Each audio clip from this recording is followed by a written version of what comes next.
बिस्मिल्लाहिर्रहमानिर्रहीम। सामने नाज़रीन अस्सलामु अलैकुम रहमतुल्लाहि व बरकातुहू।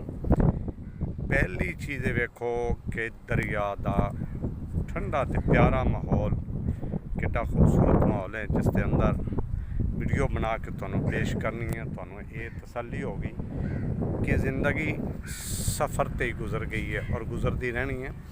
सुनो, सब तो वड्डी मर्ज़ एक तो परेशान होना, ज़हनी तौर पर परेशान रहना हर वक्त। ये वजह तो भी शुगर होंगी जी, तो शुगर तो वड्डी मर्ज़ है। सब तो पहला काम अपने घर का पानी जरूर चेक कराओ, लैबार्टरी कराओ। पानी दे विच कुछ ऐसे असरात ने जिहदी वजह तो भी मर्ज़ हो सकती है। बेटाइमा सोना तो जागना और गमगीन होना, परेशान होना, कई असबाब ने। अगर यो ही पेश करते रहिए तो बड़ा सारा लम्मा सारा मौजू बन जाएगा। हुण मैं तुहानू मुख्तसर जिहा इहदा इलाज दसना। एक तो खाना बिल्कुल इतदाल नाल खाना है, मिठा बिल्कुल इस्तेमाल करन तो परहेज़ करना है, पराठियां तो खास कर परहेज़ करना है। तो हुण सब तो आसान तर जिहड़ा मैं इलाज वो तुहानू दस रहा। तवज्जो करिया जी। एक मुश्क बबरी का पौधा होंदा जिन्हों असी आम लफ्ज़ां मुश्क बबरी कहने, रेहान का और नियाज़बो का पौधा भी कहने। अल्लाह ने रेहान के बारे कुरान पाक भी हुक्म फरमाया है, रेहान का जिक्र आया है।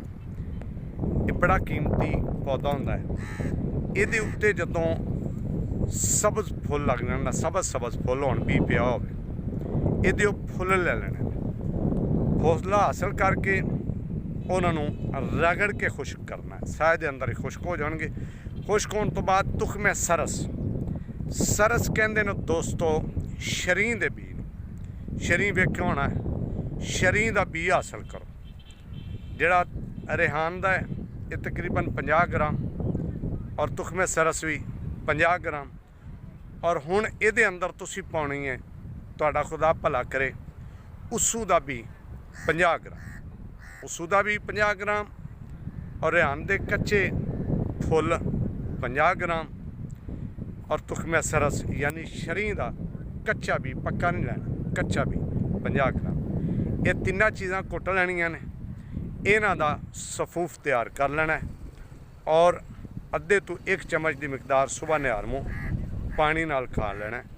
एक हफ्ता 10 दिन इस्तेमाल करके वेखो, इंशाअल्लाह खातर खा फ़ायदा होगा।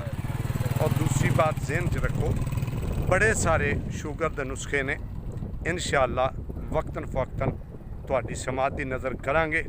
इंशाअल्लाह कल भी शुगर लई नुस्खा लैके हाज़र होवांगे। तब तक इजाज़त दिओ। अस्सलामु अलैकुम व रहमतुल्लाहि व बरकातुहू।